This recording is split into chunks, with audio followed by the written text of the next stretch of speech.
Two teams who are in. First up, we'll go with Davidson. We all remember the Cinderella team that was led by Steph Curry in the 2008 NCAA tournament.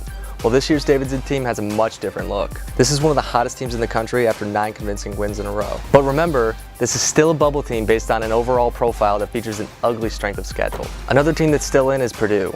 Think the Boilermakers are a lock for the NCAA tournament? Think again.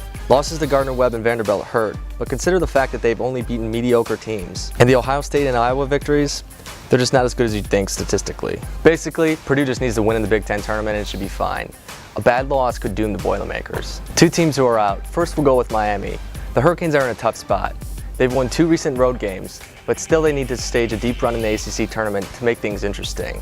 And even then it could be iffy. Miami has a signature win against Duke, but also has a pair of ugly losses against Eastern Kentucky and Georgia Tech. Usually if a team is hot and cold in the ACC, it'll be alright.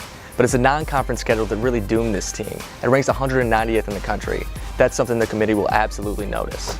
Old Dominion has one of the more intriguing resumes of all NCAA tournament bubble teams, and it could be much closer than a lot of people think. It was 2 years ago that Middle Tennessee turned a lot of heads by making the cut.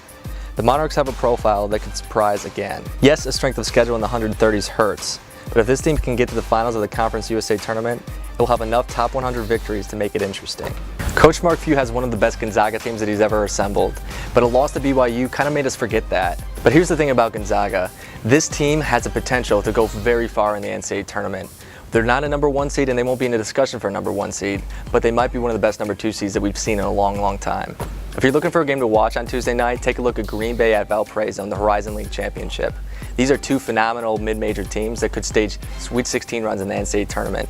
Kiefer Sykes is one of the best players in the country that people don't know about, but it's at Valparaiso, so it's going to take a lot for Green Bay to pull it off.